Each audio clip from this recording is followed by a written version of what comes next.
এই সংসার যারা করছি মা একটু শিখে নাও কি করে সংসার করবে। অমাইরা ঢেকি দেখেছো? ঢেকি ঢেকি দেখেছো? এখন আর ঢেকি ঢেকি দেখা যায় না, তখনকার দিনে ঢেকিতে চাল কুটানো হতো, তাই না? সেই পৌষ সংক্রান্তিতে মায়েরা পিঠে পুলি করবে, এক মাস আগে থেকে ওই চাল কুটাতে যেত। ঢেকি তখন দেখেছিলাম, এখন তো সব মিক্সচার মেশিন হয়েছে, ঘরে ঘরে বাবা সঙ্গে সঙ্গে চাল কুটাবে, সঙ্গে সঙ্গে পিঠে হয়ে যাবে। কিন্তু তখনকার দিনে ঢেকিতে চাল কুটানো হতো। আর দেখবেন যারা ঢেকি দেখেছেন, দুইজন ওই ঢেকিতের পিছনে দাঁড়িয়ে পা দেয়, তো দুইজনে পা দেয়, আর একজন ঢেকির গড়ের কাছে বসে ওই চালটাকে বারে বারে ঘুরিয়ে ঘুরিয়ে দেয়।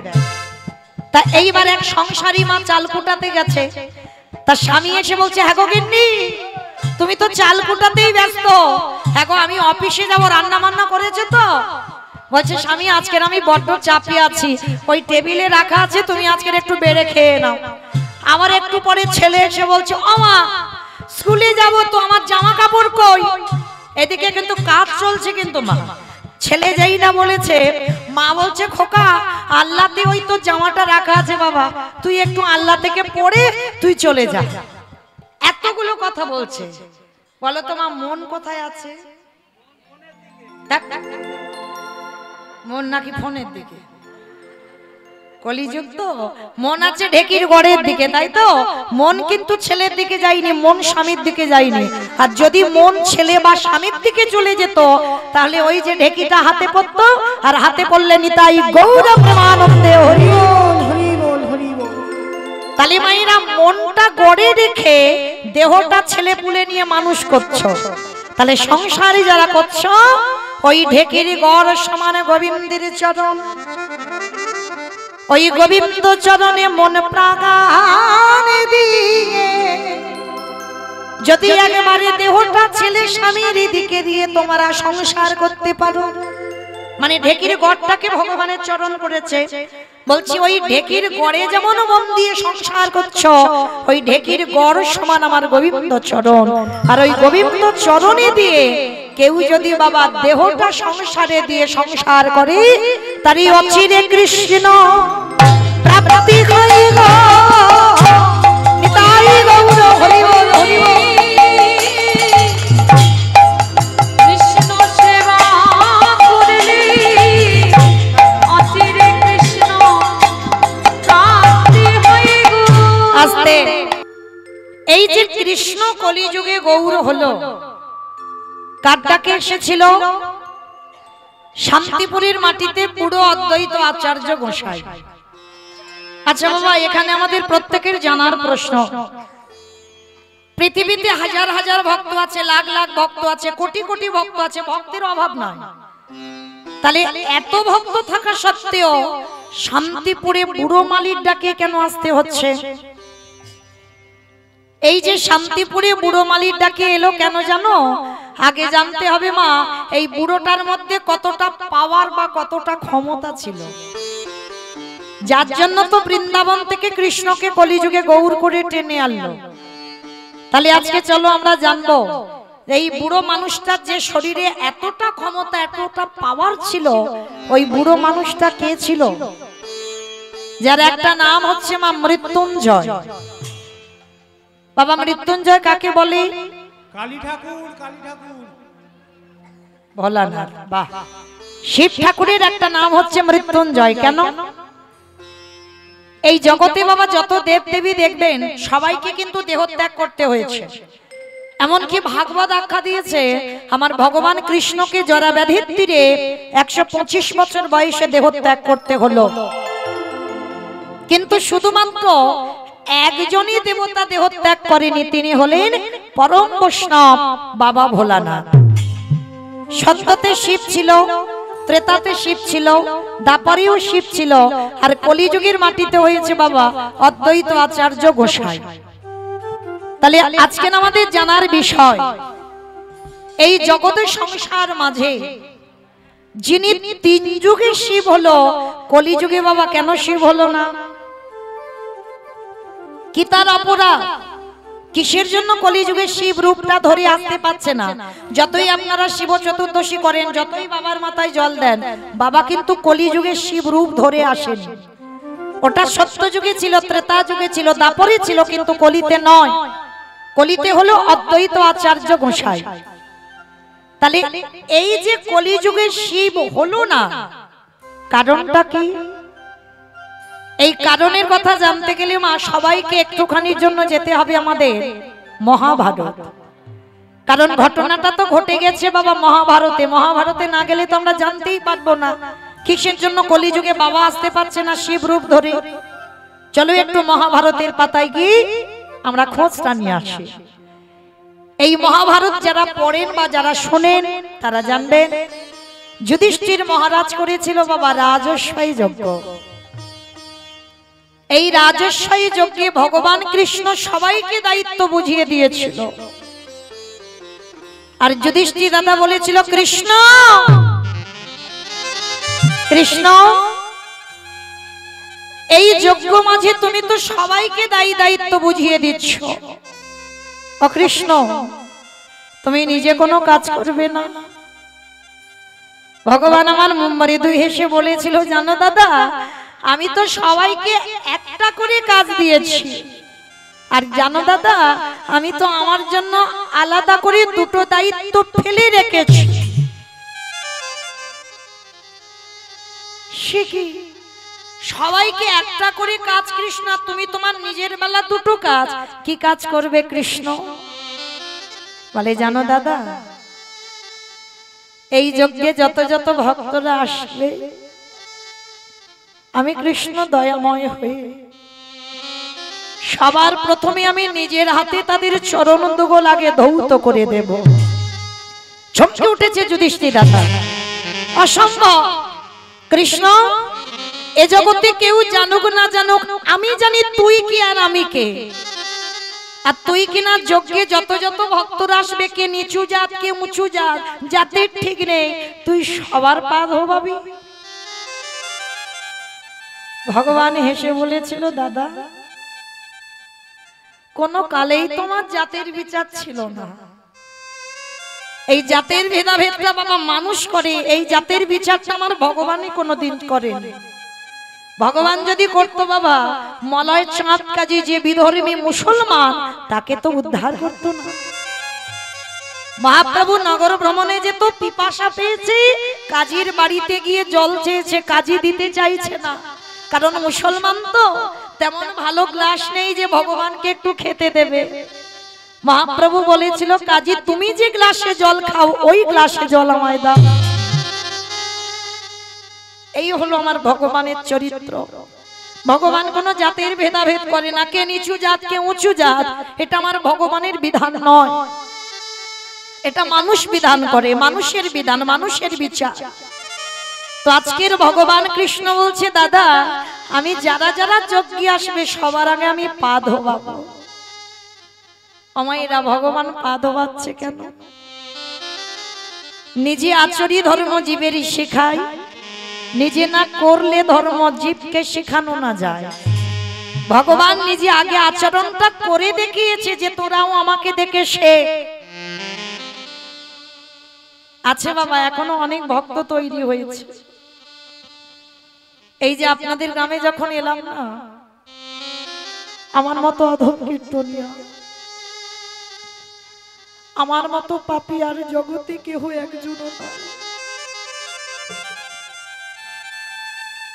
আমি যে জানি না গো কি করে কৃষ্ণ ভজন করতে হয়, কৃষ্ণ সেবা দিতে হয়, না জানি ভগবানের চরণে কত অপরাধ করে রেখেছি।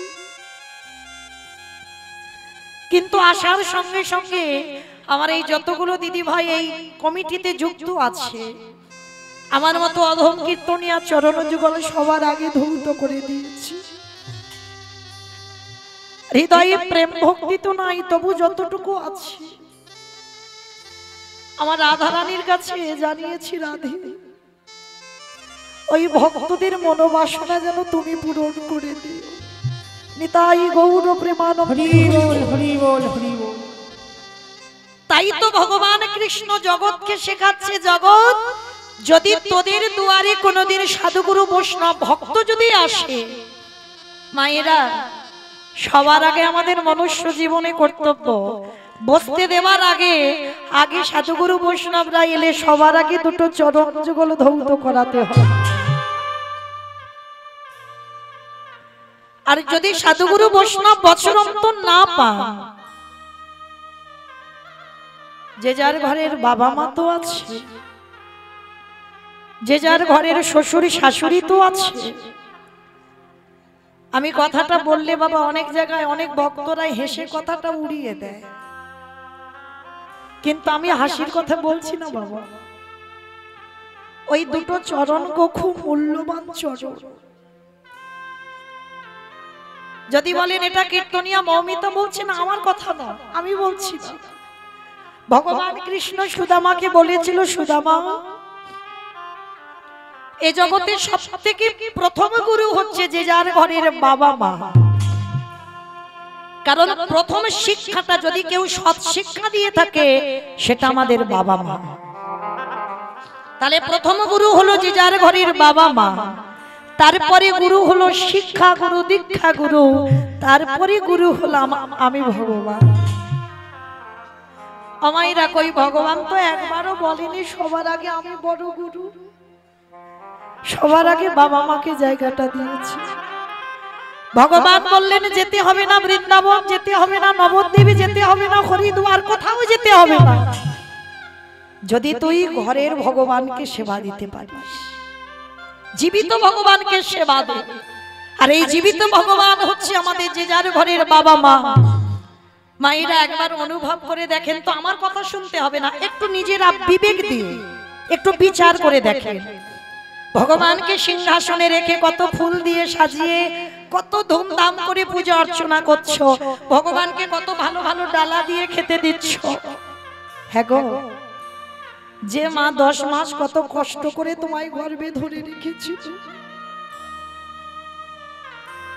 যে মা গর্ভে ধারণ করেছে সে মা জানে তার কত কষ্ট। তাহলে আমাদের কি মনুষ্য জীবনে কর্তব্য নয় যে বছর অন্তর একবার অন্তত বাবা মাকে সিংহাসনে বসিয়ে নিজের হাতে গলায় মালা পরিয়ে দিয়ে নিজে দুটো চরণ ধৌত করে নিজে একটু নিজের হাতে বাবা মাকে একটু খাইয়ে দিই? বলেন আমাদের কি মনুষ্য জীবনে কর্তব্য নয়? এটাই আমাদের কর্তব্য। ভগবান বলছে যাদের চরিত্র, যাদের ব্যবহার এমন হয়, তারা যদি কোনোদিন ভগবানকে ডাকতেও ভুলে যায়, আমি সারা জীবন সেই ভক্তের দরজায় বন্দী হই। ওছে ভক্তি ভগবান,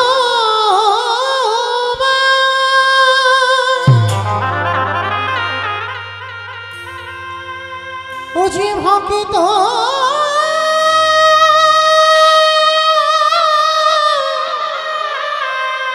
ভক্ত ছাড়া কিছু জানে না।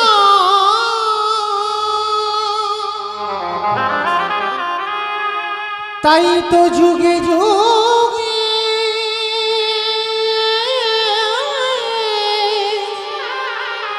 ভক্তের কাছে ছুটে আসে।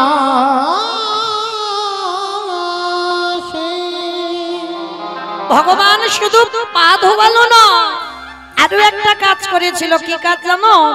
যারা যারা প্রসাদ পেয়েছিল কৃষ্ণ আমার নিজের হাতে তুলে নর্দমায় ফেলেছিল। শুধু নর্দমায় ফেললো না, আরো একটা কাজ করলো।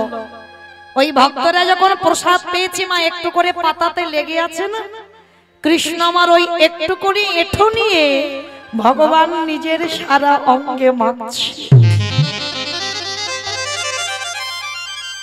আচ্ছা বলেন তো বাবা, ভগবান হয়ে যিনি বিশ্বের স্রষ্টা মালিক, তিনি আজকের ভক্তদের এঁঠোগুলো গায়ে মাখছে কেন? যুধিষ্ঠির দাদা দেখে প্রশ্ন করেছিল, কৃষ্ণ ভক্তদের পা ধোয়াবি, এটা মেনে নেওয়া যায়, ভক্তদের এঁঠো পাতা পরিষ্কার করবি, এটা মেনে নেওয়া যায়, কিন্তু কৃষ্ণ ভক্তদের এঁঠো তুই গায়ে মাখবি কেন? বলে দাদা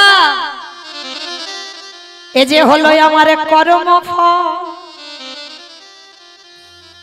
আমার মতো পাপী আর এই জগতে না, এই জগতে সবথেকে বড় পাপ যদি কেউ করতে পারে, ও দাদা, সবথেকে বড় মহাপাপী হলাম আমি। কৃষ্ণ তুই মহাপাপী? বলে হ্যাঁ দাদা, সবাই তো পাপ করে, সবার বিচার আমি কৃষ্ণ করি। আর সবাই যখন পাপ করে আর আমি শুধু পাপ করি না, আমি তো মহা মহা মহাপাপী। ওমা, কৃষ্ণ কি এমন মহাপাপ করেছিস? বলে দাদা শোনো, যে পাপটা করেছি সেটা আমি কৃষ্ণ অবতারই নয়, করেছিলাম আমি রঘুপতি রামচন্দ্রের অবতার। সে কি কৃষ্ণ রাম অবতারই তুই পাপ করেছিস? কি পাপ করেছিস?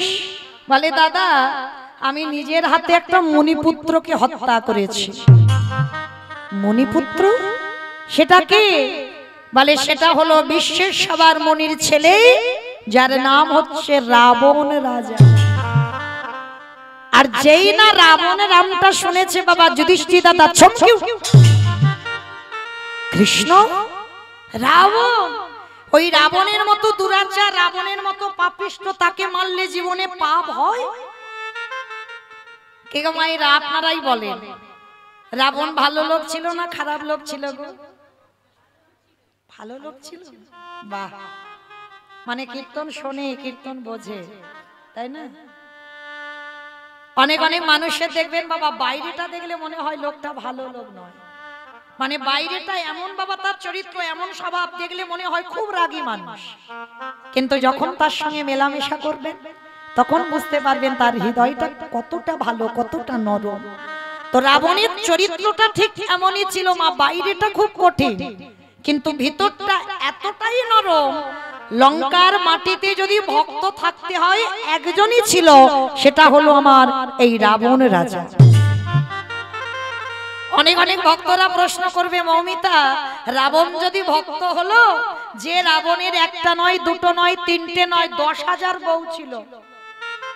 ভাবতে পারছো? 10,000 যার বউ ছিল, কিন্তু বাবা লক্ষ্যটা পড়েছিল ভগবানের বউয়ের দিকে। কি মা পড়েনি? আর এমন লক্ষ্য পড়লো যখন ওই 14 বছর বনবাস হলো, একেবারে সীতামাকে হরণ করে লঙ্কার মাটিতে নিয়ে এলো। কিন্তু মাইরা এই জায়গাটাই ভাবতে হবে, শুধু কীর্তন শুনলে হবে না। এই নারকেল দেখেছেন? নারকেল খেতে কিন্তু খুব স্বাদ, কিন্তু নারকেল ছাড়াতে গেলে বাবা কত কষ্ট করে ভিতরে যেতে হবে, তবে নারকেলের শ্বাসটা পাবে। কীর্তন জিনিসটা তেমন, ওই উপর থেকে শুধু কানে শুনে যাব হবে না, ওই তলিয়ে ভাবার নাম হলো তত্ত্ব। যত ভিতরে যাবে তত কীর্তন শুনে আনন্দ পাবে। আর ভিতরে না গেলে বাবা কীর্তনের রস নাই। তাহলে রাবণ, যে রাবণের 10,000 বউ, তার কি মা অন্য মেয়ে আর নজরে পড়লো না? একেবারে ভগবানের বউয়ের দিকে নজরটা পড়লো কেন? তার একটাই মাত্র কারণ ছিল, মনে রাখতে হবে নারী কিন্তু বাবা শুধু ভোগের নয়। কেউ যদি মনে করে নারী তাদের কাছে ভোগের, সারা জীবন সে ভোগ করেই যায়। আর কোন পুরুষ যদি মনে করে নারী হলো সাধনার, নারী হলো ভজনের, নারী হলো আরাধনার, তাহলে সেই নারী সেই পুরুষের কাছে বাবা সারা জীবন ওই সাধনার, ভজনার, আরাধনারই হয়ে থাকে।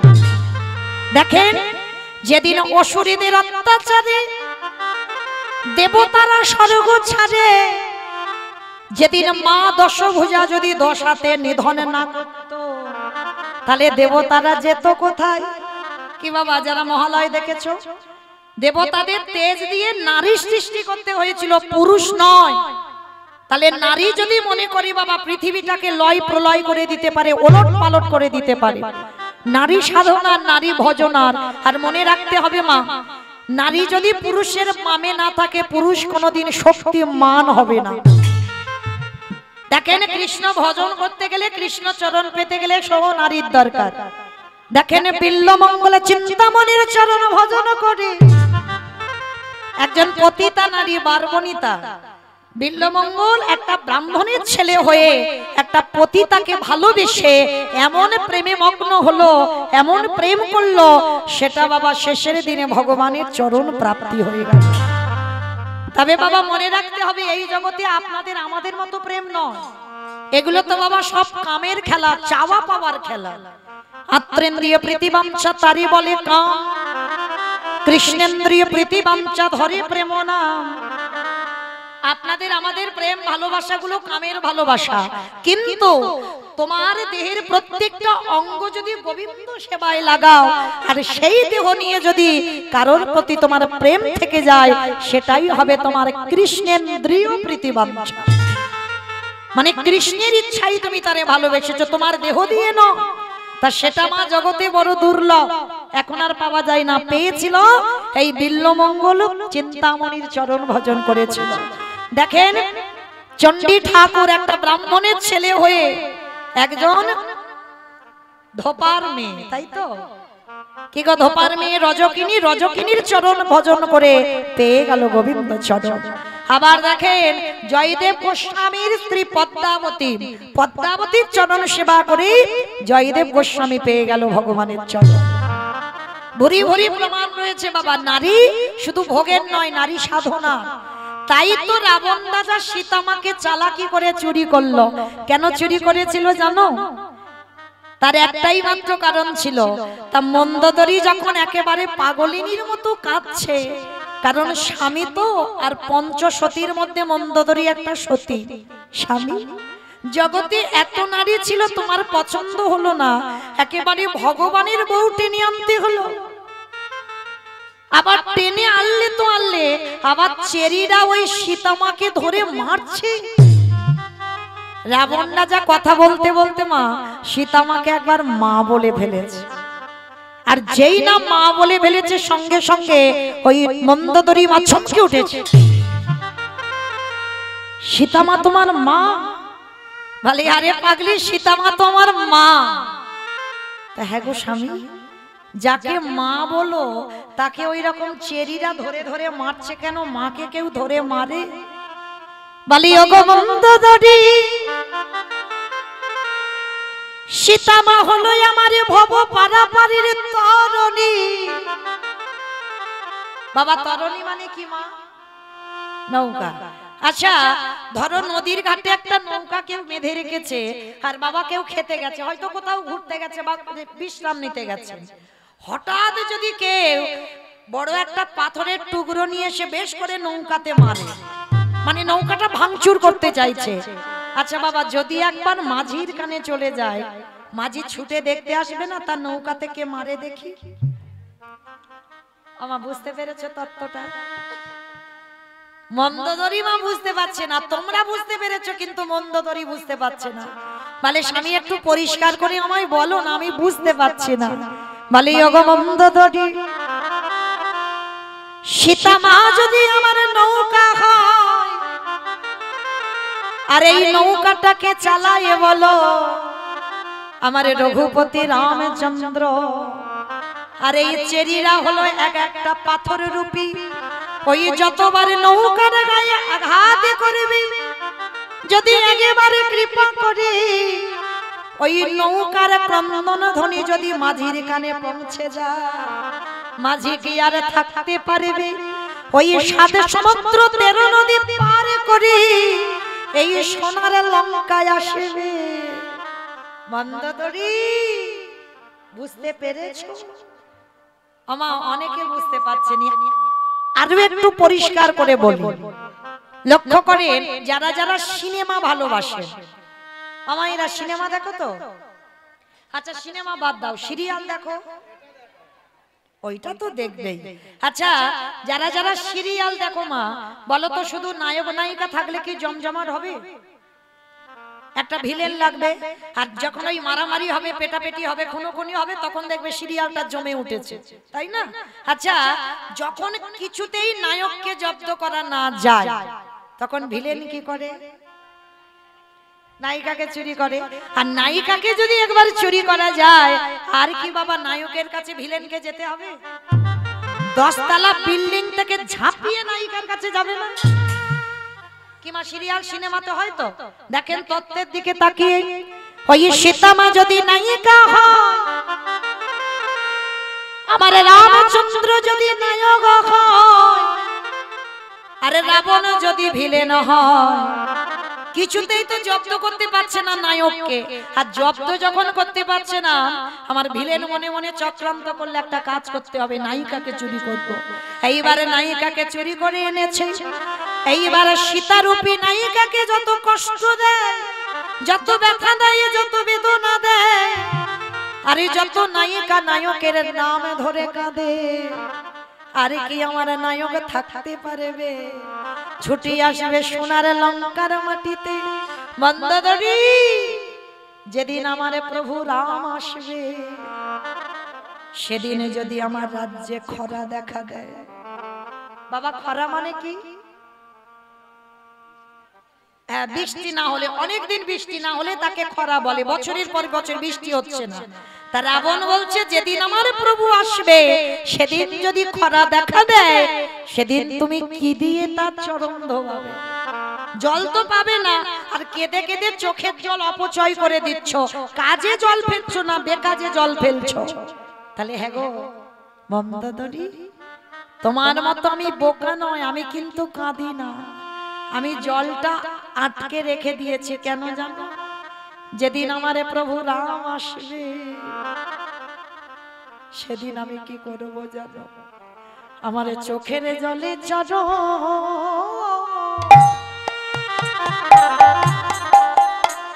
চরণ ধোবাইব। নিতাই গৌর প্রেমানন্দে হরি বল, হরি বল, হরি বল।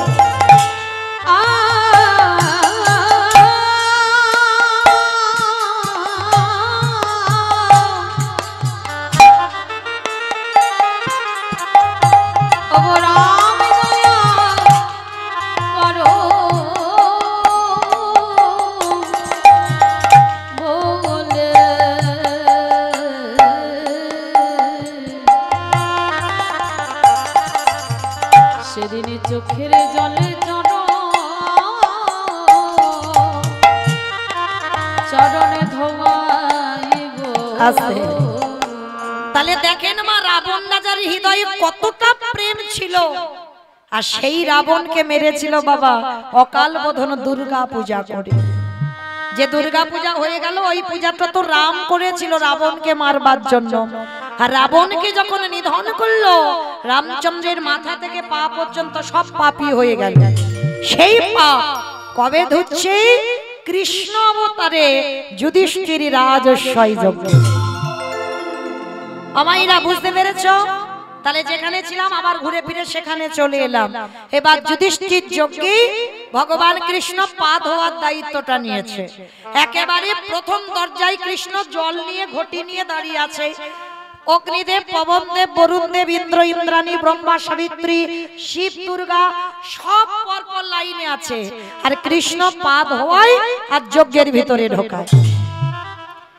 এমতো সময় জগজ্জননী মা দুর্গা ডাকছে, প্রাণনাথ, ও প্রাণনাথ, আর দেরি নয়, এসো আমার কাছে এসো। কি চাও? প্রাণনাথ, একটা কথা বলবো। কি কথা? কৃষ্ণ পা ধোয়াইবে, চলো পা দুটো একটু ভালো করে ধুইয়ে নি। বাবা ভোলানাথ হেসে বলে উঠলেন, পার্বতী তোমার কি মাথার গন্ডগোল? হ্যাঁ, কৃষ্ণ পা ধোয়াবে আর আমাদের মতো পাপী আমরা পা দুটো বাড়িয়ে দেব? শোনো, তোমার যদি এত ধোয়াবার ইচ্ছা হয় তো তুমি লাইনে দাঁড়াও। তা বাবা কি করেছে? মাকে লাইনে দাঁড় করিয়ে রেখে বাবা বেলাইনে চলে গেছে। মানে আর বাবা লাইনে নাই, বেলাইনে আড়ালে গিয়ে মনে মনে ভাবছে কৃষ্ণের চোখে ধুলো দিয়ে যজ্ঞের ভিতরে ঢুকতে হবে। কিন্তু কি করে ধুলো দেব? আড়ালে গিয়ে চিন্তা করেছে কৃষ্ণের চোখে ধুলো দেব, ধুলো দেব। হ্যাঁ হয়েছে।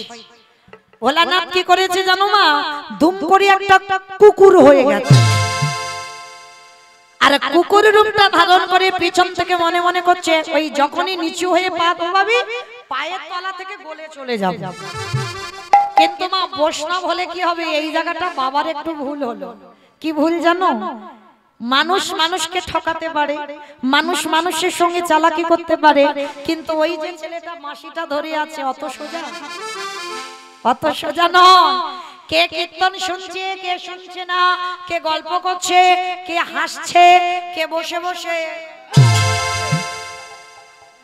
আমি কিচ্ছু দেখতে পাচ্ছি না, পিছনে একদম দেখাই তো যাচ্ছে না, অন্ধকার সব, কিন্তু আমার চোখে ধুলো দেওয়া যায়। কিন্তু যে ছেলেটা বাঁশিটা বাজাচ্ছে ধুলো দিতে পারবে? সময় মতো হিসেব করে পৌঁছে দেবে ঘরে। তো এইবার ভগবান নিচু হয়ে পা ধোয়ালে কি হবে? চোখ তো ঘুরে ঘুরে বেড়াচ্ছে। ইন্দ্রের বাবা শরীরে 1000 চোখ ছিল, জানো তো? সেই যে গৌতম মুনির স্ত্রী অহল্যা সতীত্ব নাশ করেছিল, তার জন্য গৌতম মুনি অভিশাপ দিল, ইন্দ্র তুই যখন গুরুপত্নী হরণ করলি, তোর অভিশাপ দিলাম সর্বাঙ্গে হবে তোর ভোগ চিহ্ন। আর সেটা পরবর্তীতে কান্নাকাটি করার পরে আশীর্বাদ দিল গুরুদেব, তোর সর্ব শরীরে হবে সহস্র চোখ। ইন্দ্রের শরীরে 1000 চোখ ঘুরে ঘুরে বেড়ায়, কিন্তু তার থেকে তো আমার ভগবানের শরীরে আরো চোখ বেশি। এইবার নিচু হয়ে পা ধোয়াচ্ছে, আর বাবা ভোলানাথ কুকুর হয়ে পিছন থেকে আসছে। আর ভগবান মনে মনে করছে, বেটা তুমি এসো, তোমার এবার ব্যবস্থা আমি করব। তুমি আমার সঙ্গে চালাকি করছো তো, দেখাচ্ছি মজা তোমার দ্বারা। এইবার পিছন থেকে ভোলানাথ এসে কৃষ্ণ হেড হয়েছে, পায়ের মাঝখানটা ফাঁকা মতো দেখেছে, আর কুকুর রূপী ভোলানাথ এসে সবে মাথাটাকে,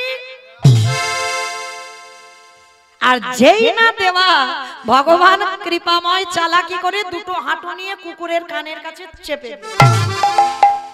এইবার দেখ কেমন লাগে। আর যত কানের কাছে চেপে ধরে কুকুর কি করবে? কেউ কেউ করবে না, বারবার বলছে কৃষ্ণ ছেড়ে দে, কৃষ্ণ ছেড়ে দে, কৃষ্ণ ছেড়ে দে। বলে ছাড়বো বলে ধরি নাই। হে বৈষ্ণব গোসাই, ও হে বৈষ্ণব গোসাই,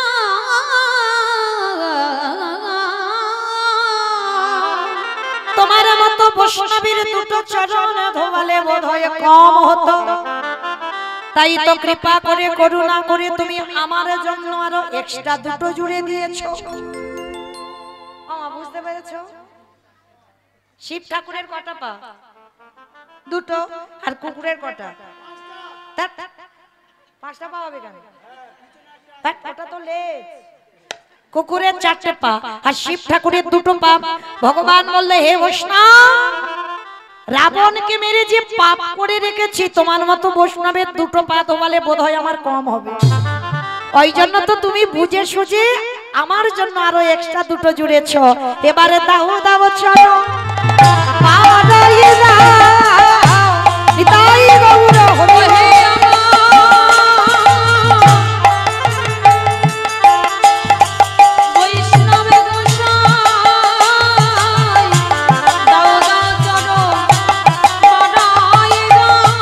বলি আরে তো চরণ ছাড়িও না হে, বলি আরে তো চরণ ছাড়িব না হে, বলি এই প্রতিটা করে গেলাম নিতাই গৌর ছাড়ব না হে আমার বৈষ্ণব গোসাই, আর তো চরণ ছাড়ব না হে। এইবার কি করেছে বাবা? যেই না কুকুরটাকে মোটা দড়ি নিয়ে একটা গাছে আষ্টে পিষ্টে বেঁধেছে, কিন্তু বাঁধলে কি হবে? এইবার যখন কুকুরের 4টে চরণ তো ছটফট করছে, ভগবান বলে এবার এর পায়ের ব্যবস্থা করতে হবে।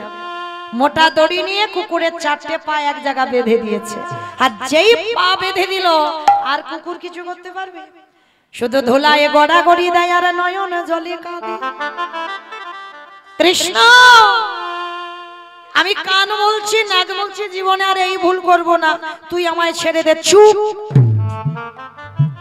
ছাড়বো বলে ধরিনি, যারে ছাড়ি তারে ধরি না, যারে একবার হৃদয়ে জায়গা দিই তারে জীবনে ছাড়ি না। হে বৈষ্ণব, তোমারে যখন ধরেছি দেখাচ্ছি মজা, দাঁড়া। এইবার 4টে পা এক জায়গা বেঁধে দিয়ে ভগবান সবার পা তো ঘটিতে করে জল দিয়ে ধোয়াচ্ছে। আর বৈষ্ণবের বেলা কি করেছে জানো? ওই কুকুরের 4টে চরণ কৃষ্ণ আমার বুকে ধরে, খালে বিলি নদী নালা পুকুরে ঘাটের জলে নয়। তাহলে কোন জল দিল? কৃষ্ণ আমার চোখের জলে চরণ ধোবা দিল।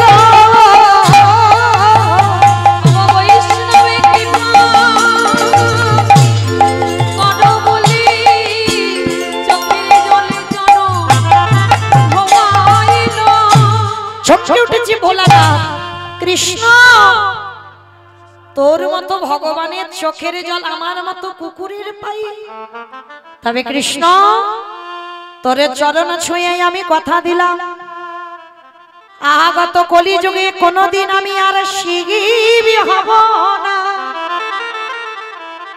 আস্তে অমাইরা যেখান থেকে এসেছিলাম সেখানে ফিরলাম তো।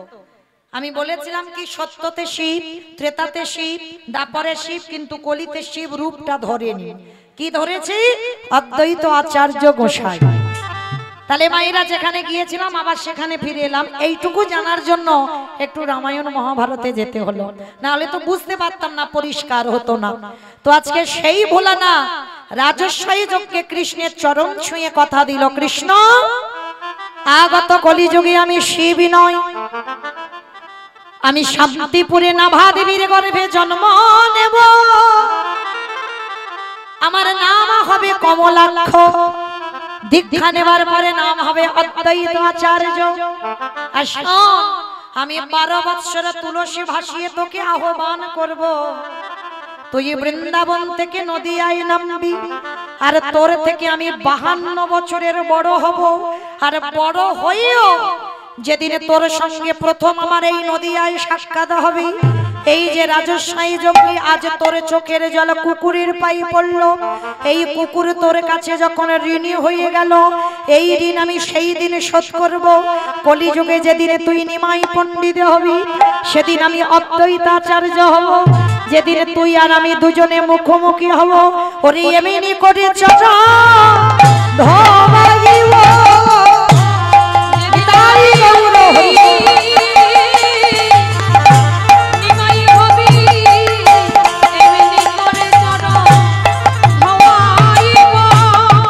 আস্তে তাহলে মায়েরা বোঝা গেল কিসের জন্য পৃথিবীতে কারোর ডাকে নয়, অদ্বৈত আচার্যের ডাকে এসেছে। কারণ বাবা আগের জন্মে তো সব কথাবার্তা হয়ে আছে, ওই জন্য তো এলো। আর এসে কি করছে জানো? কেহ বলে পুরাণেতে রাবণ বধিলা, আমা উলু কই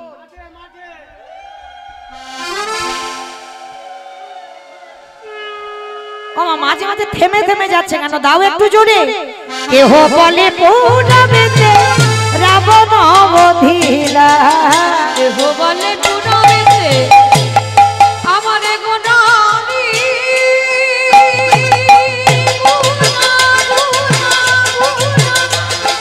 গোনারি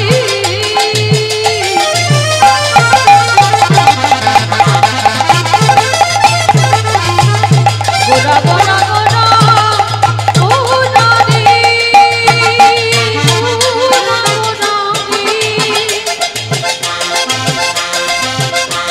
ওই নদী আর নিতাই গৌর হরিব আমার নামে পুরা কেহ বলে পুনাবেতে রাবণ বধিলা,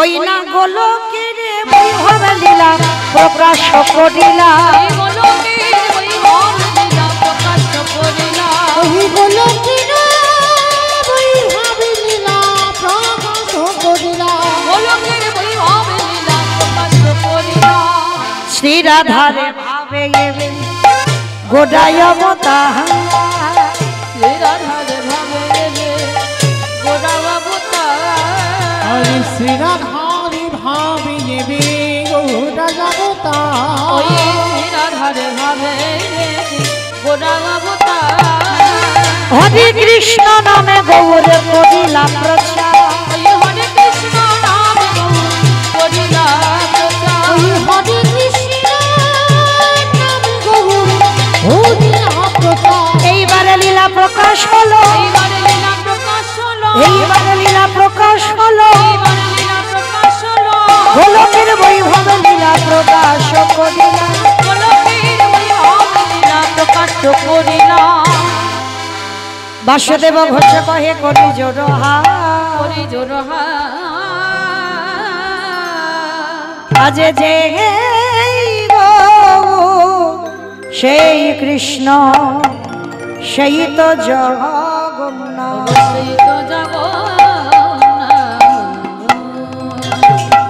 বাসুদেব ঘোষে কাহে এইবার লীলা প্রকাশে হলো বাসুদেব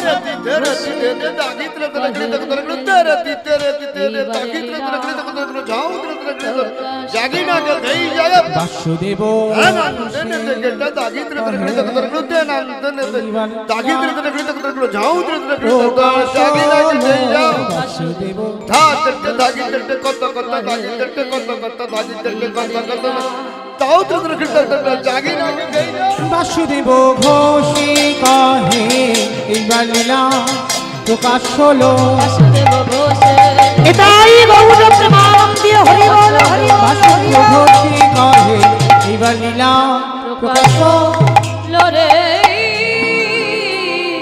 ও বাবা সুদেব বাবা ঘোষে কাহে। জনিতাই চলুন এবার আমরা সবাই চলে যাব মধুময় ধাম বৃন্দাবন ধাম। তো এতক্ষণ যখন নবদ্বীপে ছিলাম সবাই দেখি মায়ের একবার বলেন তো গৌর সুন্দর কি ধ্বনিটা হলো কি? এটাও জয়। আমি বললাম ধ্বনিটা হলো কি মানে হলো না, সেটাও সমেত জয় দিয়ে দিল, মানে ভক্ত প্রেমে বিভোর হরি নামে ডুবে গেছে, তাই না? এইরকম থাকো, কারণ ভগবান বলছে সোজা সরল ভক্তের হৃদয়েই আমি বাস করি। তো মাইরা আমি বললাম ধ্বনিটা হলো কি হলো না একটু প্রেম সে দিতে হবে, মানে এত জোরে দাও কত দূর যাবে জানো? এপারে বড়গাছিয়া আর ওপারে ধুলাগড় যাবে, ধুলাগড় যাবে, যাবে বাবা। সঙ্গে সঙ্গে মাথা নেড়ে দিয়েছে, তার মানে বিশ্বাস আছে। আচ্ছা, যাদের বিশ্বাস আছে যে ধ্বনি যাবে তার চরণে, কই দেখি একবার হাত দুটো তোলো তো দেখি। আমার নিতাই চাঁদ গৌর চাঁদের মতো সবাই যারা বাইরে একটু ছড়িয়ে ছিটিয়ে আছো ভাইরা সবাই একসঙ্গে কেমন প্রত্যেকে কই হাতগুলো কই সব পকেটে কেন তোলো দেখি, সবাই একসঙ্গে প্রত্যেকে বলবেন কেমন? কই হরি বল, কই রোহিত কোথায় গেল? ক্যামেরাগুলো ঘোরাও কেমন আমাইরা, কারণ আমার সঙ্গে আমার এই ভাইগুলো যে এসেছে না, এরা দুদিন পরেই তো মোবাইল ছাড়বে আমার এই আপনাদের গ্রামের কীর্তন, তো তখন বুঝতে পারবেন কার হাত উঠেছিল কার ওঠেনি। কেমন নিজেরা দেখে নেবেন কে ভগবানের চরণে আত্মসমর্পণ করেছিলেন। সবাই একসঙ্গে বলবেন গৌর সুন্দর কি, নবদ্বীপ ধাম কি, সচিরি নন্দন কি, বিষ্ণু প্রিয়া কি, নিতাই চাঁদ কি, ভক্তবৃন্দ কি, হরিবাসর ধাম কি, সাধু গুরু বৈষ্ণব কি, গ্রামবাসী বৃন্দ কি, কমিটি ভাই সাধ কি, হরিনাম যজ্ঞ কি, আজকের আনন্দ কি, নিতাই গৌর প্রেমানন্দে। বাহ, আমার হাতটা একটু ব্যথা করলো না, কিন্তু এই রাত্রিবেলা সন্ধ্যের ব্যায়ামটা হয়ে গেল। চলো এবার যাই, একটা ভজন গাইতে গাইতে বৃন্দাবন যাব, কেমন কি মাইরা যাব? তো একটা ভজন হবে তো বেশ। তো তবে আমি আর আমার সম্প্রদায় নয়, সবাই যাব। ওই দেখি প্রেম সে একটু উলুধ্বনি দাও দেখি একবার। রাখাল রাজা বনে বেরে কোথায় বৃন্দাবন,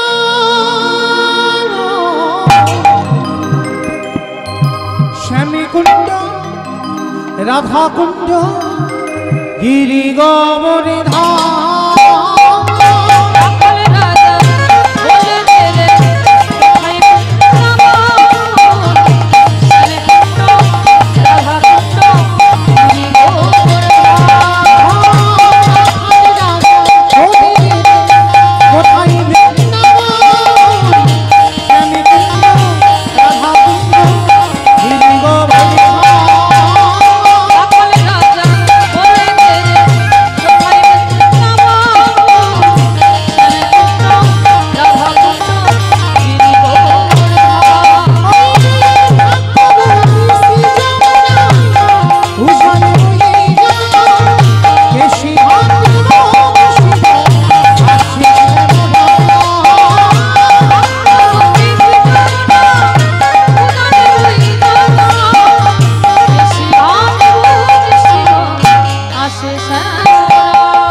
যারা যারা যাব কই দেখি মাইরা আর একবার মা কালীর দিব্যি বলছি আর বলবো না কান মুলে আর একবার দেখি হাত দুটো তোলে সবাই একসঙ্গে তালে তালে করো তালি কেমন একসঙ্গে ঘোরাবো কেমন ভাগবতী শ্রীরামনা দুজনে মিলিতা কেশি ভগবান সমাধি হাতে সারা ভগবতী শ্রী যমুনা কেশি আছে বাঁশুরি বাজাই রে কালা বাঁশুরি বাজাও হাসি শুনি রাধা রানী অভিশাপ যায় বাঁশরি বাজায় রে কালা বাঁশরি বাজাও হাসি শুনে রাধারানী অভিসারে যায় রাধে রাধে রাধে রাধে রাধে রাধে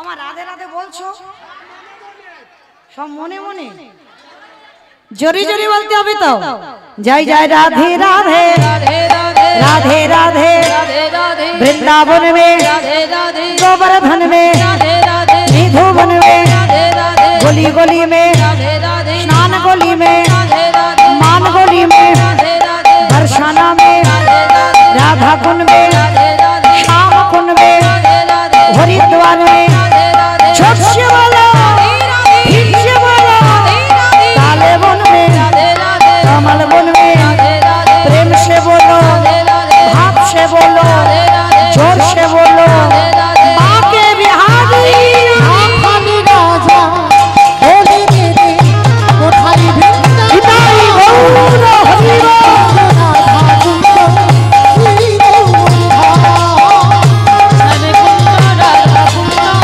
गिरि गोवर्धन